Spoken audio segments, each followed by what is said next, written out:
1000 വീട് പദ്ധതി മുന്നോട്ട് നീങ്ങുമ്പോൾ ഒരു കാര്യം ശ്രദ്ധയിൽപ്പെട്ടു. വീടില്ലാത്തവരുടെ കണക്കെടുപ്പ് പൂർത്തിയായ ശേഷവും പുതിയ അപേക്ഷകരെത്തുന്നു. ഇതിന്റെ കാരണം അന്വേഷിച്ചപ്പോൾ മറ്റൊരു സത്യം പുറത്തുവന്നു. ഇവർക്കുണ്ടായിരുന്ന വീട് മകളുടെ വിവാഹത്തിനു വേണ്ടി ഇവർ വിൽക്കുകയോ പണയപ്പെടുത്തിയതിലൂടെ ഇവർക്ക് നഷ്ടപ്പെടുകയോ ആയിരുന്നു എന്ന സത്യം. ഈ യാഥാർത്ഥ്യം പുതിയ ചിന്തകൾക്ക് വഴി തുറന്നു. ഈ സാമൂഹിക ദുരവസ്ഥയ്ക്ക് മറുമരുന്ന് ഒന്നു മാത്രം: സ്ത്രീധനം വാങ്ങാതെ പെൺകുട്ടികളെ വിവാഹം ചെയ്യാൻ ചെറുപ്പക്കാർ മുന്നോട്ട് വരിക. അങ്ങനെയാണ് സ്ത്രീധനരഹിത ഗ്രാമം എന്ന നൂതന പദ്ധതി രൂപം കൊണ്ടത്.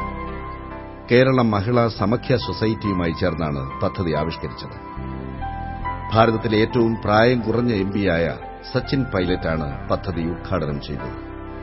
സ്ത്രീധനരഹിത ഗ്രാമം പദ്ധതിയെക്കുറിച്ച് നിലമ്പൂർ ജനതയിൽ ബോധവൽക്കരണം നടത്തുന്നതിനും പദ്ധതിയുടെ പ്രചാരണത്തിനുമായി സ്പെഷ്യൽ ഗ്രാമസഭകൾ വിളിച്ചുകൂട്ടി. സ്ത്രീ സദസ്സുകളും സ്ത്രീധന വിരുദ്ധ സന്ദേശം ഉൾക്കൊള്ളുന്ന തെരുവ് നാടകങ്ങളും സംഘടിപ്പിച്ചു. മഹല്ല് കമ്മിറ്റികളിലും മറ്റ് മതവേദികളിലും വിഷയം അവതരിപ്പിച്ചു. സമൂഹത്തിന്റെ എല്ലാ മേഖലകളിലുള്ളവരും ഇതിന് പിന്തുണ പ്രഖ്യാപിച്ചു. സ്ത്രീധനരഹിത വിവാഹത്തിന് തയ്യാറായി യുവാക്കൾ മുന്നോട്ട് വന്നു. സ്ത്രീധനരഹിത വിവാഹം പ്രോത്സാഹിപ്പിക്കാൻ ഗ്രാമപഞ്ചായത്ത് വിവിധ പദ്ധതികൾ ആവിഷ്കരിച്ചു. ഈ പുരോഗമനാശയത്തിൽ ആകൃഷ്ടരായി മുന്നോട്ട് വന്ന യുവതീ യുവാക്കൾക്ക് കൌൺസലിംഗ് നൽകി. വിവാഹ ചെലവുകൾ പരമാവധി കുറയ്ക്കുന്നതിനായി സംഘമായി വിവാഹം ചെയ്യാനുള്ള വേദികളൊരുക്കി. വിവാഹമെന്നത് ഒരിക്കലും നടക്കാനിടയില്ലാത്ത വെറുമൊരു പാഴ്ക്കിനാവായി മാഞ്ഞുപോകുമെന്ന് കരുതിയിരുന്ന നിരവധി പെൺകുട്ടികൾക്ക് ഇതിലൂടെ മംഗല്യഭാഗ്യം കൈവന്നു. എന്റെ ഉമ്മ മരിച്ചിട്ട് 5 വർഷമായി. ഉപ്പ ചെറുപ്പത്തിൽ മരിച്ചാണ്, 4 വയസ്സിൽ.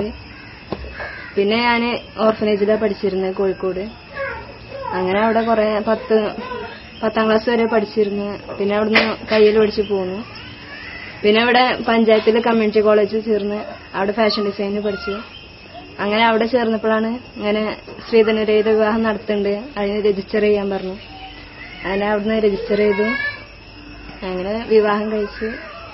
ഇങ്ങനെ ഒരു ഭാഗ്യം ലഭിച്ചതിൽ പഞ്ചായത്തിനും മറ്റുള്ളവർക്കും വളരെയധികം നന്ദിയുണ്ട്. സ്വന്തമായി ജോലിയോ മറ്റു വരുമാന മാർഗ്ഗങ്ങളോ ഇല്ലാത്ത പല ചെറുപ്പക്കാരും വിവാഹത്തിലൂടെ അതിന് മാർഗ്ഗം കണ്ടെത്താനാണ് ശ്രമിച്ചിരുന്നത്. സ്ത്രീധന തുക കൊണ്ട് ഒരു കച്ചവടം തുടങ്ങുക, ഒരു ഓട്ടോറിക്ഷ വാങ്ങുക, അല്ലെങ്കിൽ ഒരു ഗൾഫ് വിസ നേടുക എന്നിങ്ങനെ. അതുകൊണ്ട് തന്നെ സ്ത്രീധനം വാങ്ങാതെ വിവാഹം കഴിക്കാൻ യുവാക്കളെ പ്രോത്സാഹിപ്പിക്കുന്നതിനോടൊപ്പം അവർക്ക് മുന്നോട്ട് ജീവിക്കാൻ, തൊഴിൽ നേടാനുള്ള സാധ്യതകളും മാർഗ്ഗങ്ങളും ഒരുക്കേണ്ട ഉത്തരവാദിത്വം പഞ്ചായത്ത് ഏറ്റെടുത്തു. അതാണ് വഴികാട്ടി. മലപ്പുറം ജില്ലയിൽ, പ്രത്യേകിച്ച് കിഴക്കൻ ഏറനാടൻ മേഖലയിൽ സർക്കാർ ജോലിയിൽ ഇന്നാട്ടുകാരുടെ എണ്ണം വളരെ കുറവാണ്. PSC പരീക്ഷ എഴുതാനുള്ള വിദ്യാഭ്യാസ യോഗ്യതയുണ്ടെങ്കിലും PSC തൊഴിലവസരങ്ങൾ കൃത്യമായി അറിയുന്നതിനും അപേക്ഷകൾ അയക്കുന്നതിനും മത്സര പരീക്ഷകൾ എഴുതാൻ പരിശീലനം നേടുന്നതിനും ഈ നാട്ടിലെ ചെറുപ്പക്കാർ എന്നും പിന്നിലായിരുന്നു. ഈ ന്യൂനത പരിഹരിക്കാൻ പഞ്ചായത്ത് യുവതീ യുവാക്കൾക്കായി ഒരു പ്രത്യേക ഗൈഡൻസ് സെൽ തന്നെ തുറന്നു. ഇന്ന് PSC അപേക്ഷകൾ അയക്കാൻ ഇവർക്ക് മറ്റെവിടെയും പോകേണ്ട. മാത്രമല്ല, ഓൺലൈൻ സംവിധാനം പ്രയോജനപ്പെടുത്തി മത്സരാർത്ഥികൾക്ക് ഹാൾ ടിക്കറ്റും ഇവിടെ തന്നെ ലഭ്യമാക്കുന്നു. കൂടാതെ PSC പരീക്ഷയ്ക്ക് തയ്യാറെടുക്കുന്നവർക്ക് സൌജന്യ PSC കോച്ചിംഗ് ക്ലാസുകൾ നൽകുന്നു. ഇതിനകം പരിശീലനം നേടി വിവിധ പരീക്ഷകൾ എഴുതിയ 1000-ലധികം ചെറുപ്പക്കാർ ഉയർന്ന മാർക്കോടെ റാങ്ക് ലിസ്റ്റിലെത്തുമെന്ന് ആത്മവിശ്വാസത്തോടെ പറയുന്നു. ഇതിന് മുന്നേ PSC കോച്ചിങ്ങിന് പോകാത്തതുകൊണ്ട് എനിക്ക് 50% താഴെയാണ് എനിക്ക് മാർക്ക് കിട്ടിയിരുന്നത്. ഇപ്പോൾ എനിക്ക് 84 ഉണ്ട്. മുമ്പ് ഞങ്ങൾക്ക് എക്സാം എഴുതുമ്പോൾ ടെൻഷനായിരുന്നു, എങ്ങനെയാണ് അറ്റൻഡ് ചെയ്യേണ്ടതെന്ന് അറിയായിരുന്നില്ല. ഇപ്പോൾ കോച്ചിങ്ങിന് ശേഷം ഇവിടെ എക്സാം ഒക്കെ നടത്തുന്നുണ്ട്. അപ്പോൾ ടെൻഷനൊന്നും കൂടാതെ ഞങ്ങൾക്ക് എക്സാമിനെ സമീപിക്കാൻ കഴിയുന്നുണ്ട്. സ്ത്രീധനത്തിന്റെ അടിത്തറ ഇളക്കാൻ നിലമ്പൂർ ഗ്രാമപഞ്ചായത്ത് നടത്തുന്ന പ്രവർത്തനങ്ങൾ പ്രശംസനീയമാണ്.